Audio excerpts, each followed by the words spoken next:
नमस्कार। आज हम केरल के त्रिशूर में बनी एक असाधारण कलाकृति की पड़ताल कर रहे हैं। जी हाँ, ये एक विशाल मूर्ति है जो नशे के खिलाफ एक चेतावनी की तरह है। जिसमें उन्होंने इसके बनने की कहानी और इसके पीछे की सोच, मतलब सब कुछ बताया है। तो चलिए इसी स्रोत के जरिए समझते हैं कि ये मूर्ति आखिर है क्या, कैसे बनी और समाज को क्या संदेश देने की कोशिश कर रही है। सोचिए जरा, गाड़ियों के बेकार पुर्जों से, खासकर गियर व्हील्स से बनी 40 फीट लंबी एक रचना। हाँ, ये सिर्फ कबाड़ से बनी कोई आम कला नहीं है। इसके पीछे एक बहुत गहरा सामाजिक बयान है। अच्छा, कहाँ पर है ये त्रिशूर में? ये त्रिशूर के नॉर्थ स्टैंड के पास लगाई गई है। 40 फीट लंबी है, 18 फीट ऊंची। ओह, काफी बड़ी है। हाँ, और इसमें मुख्य रूप से एक नशा राक्षस दिखाया गया है। राक्षस? हाँ। कैसा? ये पुराने वाहनों के मतलब गियर व्हील्स, नट बोल्ट ऐसी चीजों से बना है। ये गियर व्हील्स जो कभी गाड़ियों को चलाते थे, शायद यहाँ नशे की उस बेलगाम विनाशकारी ताकत को दिखाते हैं। दिलचस्प सोच है। और क्या है इसमें? राक्षस के हाथ में एक बहुत बड़ी 25 फीट लंबी सिरिंज है। 25 फीट की सिरिंज? हाँ, मजबूत GI शीट और पाइप से बनी हुई। मतलब नजारा काफी डराने वाला है।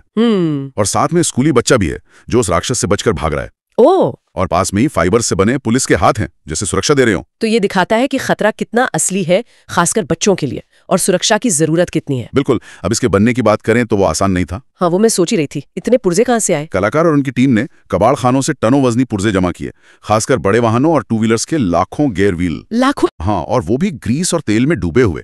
उन्हें डीजल से साफ करना ही अपने आप में एक बहुत बड़ा काम था। अंदाजा लगा सकती हूँ, बहुत मेहनत लगी होगी। यकीनन।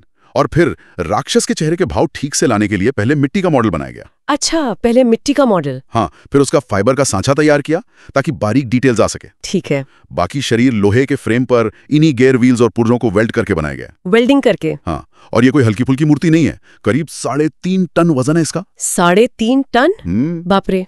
इसे कई हिस्सों में बनाकर फिर क्रेन से जोड़ा गया। महीनों लग गए इस पूरी प्रक्रिया में। और फिर इस पर कोई रंग वगैरह भी किया गया मौसम से बचाने के लिए? हाँ, बिल्कुल।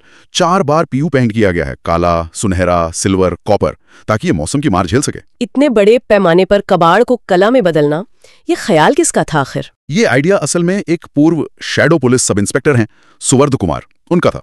अच्छा, वो कलाकार भी हैं और नशे के खिलाफ जागरूकता फैलाने में काफी सक्रिय रहते हैं। हाँ, मूर्ति बनाने वाले कलाकार उन्हें पहले से जानते थे, तो सुवर्ध कुमार के इसी विचार को उन्होंने ये विशाल रूप दिया। लेकिन इसके लिए जगह और पैसा, वो कहाँ से आया? स्रोत बताता है कि शुरुआत में दिक्कतें थी, जगह नहीं थी, फंड्स नहीं थे। लेकिन फिर त्रिशूर कॉर्पोरेशन ने ये अहम जगह दी और स्पॉन्सरशिप मिली ICL फिनकॉर्प से। अच्छा, तो मतलब ये एक तरह का सामूहिक प्रयास बन गया। बिल्कुल। और इसका मकसद वो तो एकदम साफ है। क्या बताया गया है स्रोत में? समाज को, खासकर नौजवानों को नशे के भयानक चेहरे से आगाह करना। ये उस पीढ़ी को नशे के चंगुल से बचाने की एक कोशिश है। कलाकार ने स्रोत में कहा भी है कि इसे उन्होंने कोई खुशी से नहीं बनाया, बल्कि एक गंभीर सामाजिक जिम्मेदारी समझकर बनाया है, एक भारी मन से। मतलब ये एक तरह की चेतावनी है। हाँ, उम्मीद यानी कि सब बदल जाएगा, पर एक कोशिश है कि शायद कुछ जाने बच जाएं। और एक दिलचस्प बात भी सामने आती है स्रोत से। क्या? ये जो सुवर्ध कुमार है, उन्होंने इंटरनेट पर खोज करके ये दावा किया है कि ये नशे के खिलाफ बनी दुनिया की सबसे बड़ी मूर्ति हो सकती है। ओह, सबसे बड़ी? हाँ, स्रोत में भी ये सवाल उठाया गया है कि क्या किसी को इससे बड़ी ऐसी किसी मूर्ति के बारे में पता है? ये दावा इसके आकार और संदेश की गंभीरता को और बढ़ा देता है। सही कहा, ये सिर्फ धातु का ढेर नहीं है। ये कला, सामुदायिक सहयोग और एक बहुत जरूरी सामाजिक चेतावनी का संगम है। हाँ, ये दिखाता है कि कैसे बेकार समझी जाने वाली चीजों से भी एक ताकतवर आवाज बन सकती है। मतलब कचरे से कला और संदेश दोनों।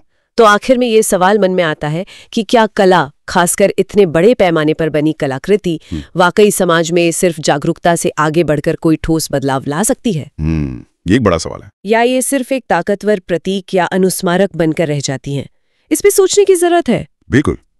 कला का असल प्रभाव कहाँ तक जाता है, ये विचार करने लायक बात है। आज की इस गहरी पड़ताल को यहीं विराम देते हैं।